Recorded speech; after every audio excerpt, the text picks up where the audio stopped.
السلام علیکم ورحمۃ اللہ وبرکاتہ۔ الحمد للہ رب العالمین والعاقبۃ للمتقین والصلاة والسلام علی اشرف الانبیاء والمرسلین اما بعد۔ قال اللہ تبارک وتعالی فی القرآن المجید والفرقان الحمید: لقد رضی اللہ عن المؤمنین اذ یبایعونک تحت الشجرہ فعلم ما فی قلوبہم فانزل السکینۃ علیہم واصابہم فتحا قریبا۔ صدق اللہ العظیم۔ تمام قسم کی تعریفات تسبیحات اللہ وحدہ لا شریک کے لیے خاص ہو۔ کروڑوں لاکھوں درود و سلام محمد الرسول اللہ صلی اللہ علیہ وسلم پر ہو۔ محترم سامعین حضرات، آج تاریخ 18 ذی الحجہ ہے اور آج سے کافی صدیاں قبل پہلے اسلام کے تیسرے اور آپ صلی اللہ علیہ وسلم کے داماد، یعنی میری مراد حضرت عثمان بن عفان رضی اللہ تعالیٰ عنہ کو خارجیوں نے 40 دن کا محاصرہ کرنے کے بعد مکہ کی سرزمین پر شہید کر دیا گیا۔ یہ وہ المناک اور سوزگار واقعہ تھا کہ جس کے بعد آخری خلافت، آخری خلیفہ حضرت علی رضی اللہ تعالیٰ عنہ آئے۔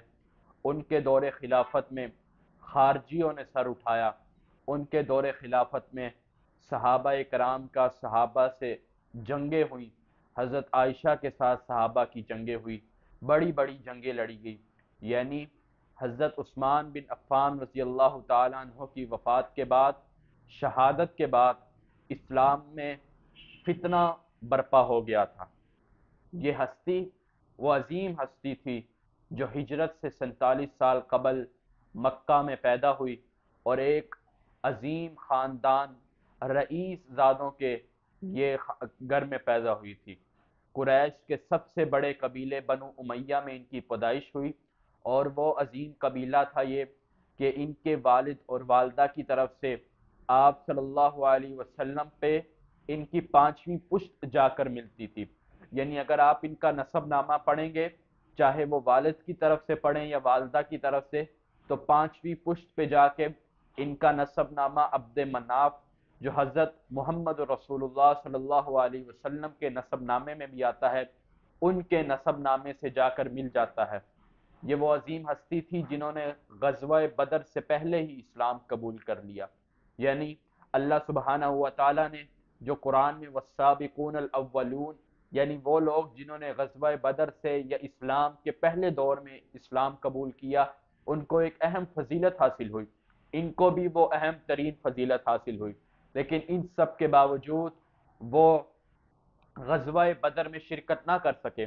اس کی سب سے بڑی وجہ یہ تھی کہ حضرت عثمان بن عفان رضی اللہ تعالیٰ عنہ آپ صلی اللہ علیہ وسلم کے دوہرے داماد تھے۔ یعنی جہاں رقیہ بنت محمد صلی اللہ علیہ وسلم اور کلثوم بنت محمد صلی اللہ علیہ وسلم، ان آپ صلی اللہ علیہ وسلم نے ان دونوں بیٹیوں کو حضرت عثمان بن عفان کے نکاح میں دیا۔ سب سے پہلی بیٹی جو حضرت عثمان بن عفان کے نکاح میں آئی، جب وہ بیمار ہوئی اور جہاں ان کا سفر، دنیا کا سفر، آخرت کا سفر شروع ہونے لگا، تو اس وقت مسلمانوں کو اسلام کا سب سے پہلا واقعہ، یعنی حق و باطل کا واقعہ، غزوہ بدر میں لڑنے جانا تھا۔ تو رسول اکرم صلی اللہ علیہ وسلم نے فرمایا حضرت عثمان بن عفان سے کہ آپ میری اس بیٹی جو آپ کی بیوی بھی لگتی ہے، اس کے پاس رہ کر ان کی تیمارداری کریں گے، ان کی بیمار پرسی کریں گے، ان کی خدمت کریں گے۔ آپ یہاں پہ ان کی خدمت کریں گے اور وہاں پہ باقی 313 غزوہ بدر کے مقام پر لڑیں گے۔ آپ دونوں کا مرتبہ، آپ دونوں کی فضیلت برابر ہوگی۔ یعنی یہ وہ واحد صحابی تھے جہاں حضرت محمد رسول اللہ صلی اللہ علیہ وسلم نے غزوہ بدر میں اعلان کر دیا کہ ہر بندے پہ فرض ہے کہ وہ جنگ میں شرکت کرے۔ دوسری طرف حضرت عثمان بن عفان رضی اللہ تعالیٰ عنہ کو خود رسول اکرم صلی اللہ علیہ وسلم نے کہا کہ آپ جنگ میں شرکت نہیں کریں گے۔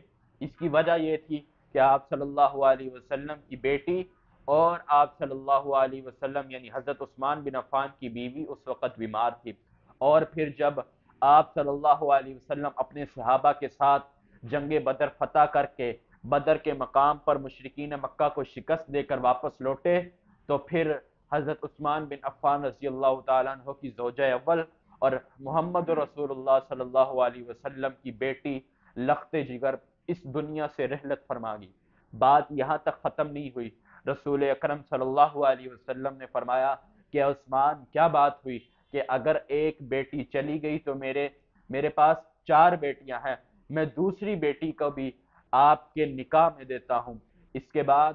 پھر حضرت عثمان بن عفان رضی اللہ تعالیٰ عنہ کا لقب ذو النورین پڑ گیا، یعنی دوہرے داماد۔ حضرت محمد رسول اللہ صلی اللہ علیہ وسلم کے ساتھ ان کا تعلق دوہرے داماد کا تھا۔ اسی طرح ان کی سخاوت کے واقعات بھی بہت مشہور ہے۔ غزوہ تبوک میں جب مسلمانوں پر مالی طور پر تنگیاں پیش آئی تو رسول اکرم صلی اللہ علیہ وسلم نے اعلان فرما دیا کہ زیادہ سے زیادہ مال پیش کیا جائے، تو اس موقع پر جو سب سے زیادہ مال پیش کیا گیا تھا وہ حضرت عثمان بن عفان رضی اللہ تعالیٰ عنہ کی طرف سے پیش کیا گیا تھا، اور جب انہوں نے مال پیش کیا تو محمد رسول اللہ صلی اللہ علیہ وسلم ان کے مال کو اٹھاتے تھے اور ایسے اپنی انگلیوں سے نیچے گراتے تھے، وہ چاہے سونے کی اشرفیاں ہوں یا پھر چاندی کے ڈیر ہو یا پھر جواہرات ہوں یا گھوڑے ہوں یا نیزے ہوں یا پھر اونٹ کی سواریاں ہوں۔ ان سب کو دیکھنے کے بعد رسول اکرم صلی اللہ علیہ وسلم نے اس دن اعلان فرما دیا کہ عثمان آج کے بعد تو جو مرضی کر، تیرا محمد یعنی رسول اکرم صلی اللہ علیہ وسلم بھی تجھ سے راضی ہو گئے اور اللہ سبحانہ و تعالیٰ بھی تجھ سے راضی ہو گئے۔ اس کے بعد جب ہجرت کر کے آئے تو پھر رسول اکرم صلی اللہ علیہ وسلم نے دیکھا کہ مسلمانوں پر پانی کی بہت تنگی تھی، تو ایک کنواں بیر روما جو اس وقت مشرق کے پاس تھا، رسول اکرم صلی اللہ علیہ وسلم نے فرمایا جو اس کنویں کو خرید کر مسلمانوں کے لیے وقف کر دے گا میں اس کو جنت کی بشارت دیتا ہوں۔ حضرت عثمان بن عفان کھڑے ہوئے، مشرق سے یہ سودا کیا۔ مشرق نے کہا کہ میری ایک شرط ہے، اور وہ شرط یہ ہے کہ میں اس شرط کی وجہ سے آپ کو کنواں دوں گا کہ ایک دن مسلمان اس سے پانی پیئیں گے، یعنی ایک دن آپ کی ملکیت میں رہے گا، ایک دن میری ملکیت میں رہے گا۔ اس کے بعد اس کی نیلامی شروع ہوتی ہے۔ بعض حدیثوں میں 4000 دینار سے لے کر 12000 دینار تک کی رقم کو مختص کیا جاتا ہے۔ اتنی رقم میں حضرت عثمان بن عفان نے وہ کنواں خریدا، اور اس شرط پہ خریدا کہ ایک دن حضرت عثمان بن عفان کی ملکیت میں رہے گا، ایک دن اس یہودی کی ملکیت میں رہے گا۔ حضرت عثمان بن عفان نے وہ کنواں خریدنے کے بعد رسول اکرم صلی اللہ علیہ وسلم کو دیا اور یہ اعلان فرما دیا کہ آج کے بعد جس دن میری ملکیت میں یہ کنواں ہوگا اس دن جو بندہ چاہے اس سے پانی پینا چاہے وہ بغیر کسی پیسے کے پانی یہاں سے پی سکتا ہے۔ اس کے بعد اس یہودی کا جو کنواں خریدنے کا جو پیسے تھے، جو اس کا کاروبار تھا، وہ گھاٹے میں چلا گیا۔ یہودی نے پھر حضرت عثمان بن عفان رضی اللہ تعالیٰ عنہ کو کہا کہ میں بجائے اس کے کہ آدھا کنواں آپ کو بیچوں، میں یہ پورا کنواں آپ کو بیچتا ہوں، اور پھر یعنی وہ کنواں جس کی مارکیٹ میں قیمت کچھ تھی اس سے 10 گنا زیادہ قیمت پہ حضرت عثمان بن عفان نے وہ کنواں خرید کر رسول اکرم صلی اللہ علیہ وسلم کو دے دیا۔ حضرت رسول اکرم صلی اللہ علیہ وسلم نے فرمایا کہ ہر نبی کا جنت میں ایک رفیق ہوتا ہے، ایک یار ہوتا ہے، اور میرا جنت میں یار حضرت عثمان بن عفان ہوں گے۔ ایک واقعہ بھی حضرت عثمان بن عفان کے متعلق مشہور ہے کہ آپ صلی اللہ علیہ وسلم ایک مجلس میں بیٹھے ہوئے ہیں اور ان کا کپڑا ان کی ٹخنوں سے اوپر ہے تھوڑا، یہاں تک کہ ابو بکر صدیق آتے ہیں، یہاں تک کہ حضرت عمر فاروق آتے ہیں۔ آپ صلی اللہ علیہ وسلم نے اس کپڑے کو نہیں چھیڑا، لیکن جب حضرت عثمان بن عفان آتے ہیں تو آپ صلی اللہ علیہ وسلم اس کپڑے کو سیدھا فرما لیتے ہیں اپنے ٹخنے پر، یا اس کپڑے کو لے آتے ہیں۔ جب یہ مجلس برخاست ہو جاتی ہے تو حضرت عائشہ رضی اللہ تعالیٰ عنہ آتی ہے، فرماتی ہیں اے اللہ کے رسول یہ کیا بات ہوئی، جب میرے بابا جان آئے آپ نے اپنا کپڑا درست نہیں کیا، جب حضرت ابو بکر صدیق آئے تو آپ نے اپنا کپڑا درست نہیں کیا، لیکن جب حضرت عثمان بن عفان رضی اللہ تعالیٰ اس مجلس میں آئے تو آپ نے اپنا کپڑا درست کیا۔ رسول اکرم صلی اللہ علیہ وسلم نے فرمایا کہ حضرت عثمان بن عفان اس امت کا سب سے زیادہ شرم و حیا کرنے والا ہے، فرشتے بھی اس سے شرم کرتے ہیں۔ اور پھر یہ وقت آیا کہ خارجیوں نے حضرت عثمان پر اتنی مشکلات کر دی کہ مکہ میں آپ کو گھر پر محصور کر دیا گیا، 40 دن تک محاصرہ کیا گیا، وہ کنواں جو حضرت عثمان بن عفان نے اپنے پیسوں سے ملکیت میں حضرت عثمان آپ صلی اللہ علیہ وسلم کے دیا تھا، وہ اس کنویں سے ان کو پانی تک میسر نہ ہوا۔ وہ مسجد جس کے لیے حضرت عثمان بن عفان نے اپنی جگہ دی تھی، اس کے لیے بھی ان میں نماز پڑھنے تک کی اجازت نہیں دی تھی۔ اور لقد رضی اللہ عن المؤمنین اذ یبایعونک، جب رسول اکرم صلی اللہ علیہ وسلم نے اپنا ترجمان بنا کر بھیجا تو حضرت انس بن مالک رضی اللہ تعالیٰ عنہ کے کانوں میں یہ افواہ پڑی کہ حضرت عثمان بن عفان کو شہید کر دیا گیا ہے، تو پھر اس درخت کے نیچے کھڑے ہو کر رسول اکرم صلی اللہ علیہ وسلم نے صحابہ کرام کے ساتھ بیعت کی تھی کہ ہم حضرت عثمان بن عفان کا بدلہ لیں گے، اور صحابہ کرام کے ہاتھ پہ آپ صلی اللہ علیہ وسلم نے اپنا دوسرا ہاتھ رکھا اور فرمایا یہ جو میرا دوسرا ہاتھ ہے یہ حضرت عثمان بن عفان کا ہاتھ ہے۔ اور پھر 35 ہجری 18 ذی الحجہ کو حضرت عثمان بن عفان کو ان کے گھر کی چھت کو پھاڑ کر خارجی داخل ہوتے ہیں اور ان کے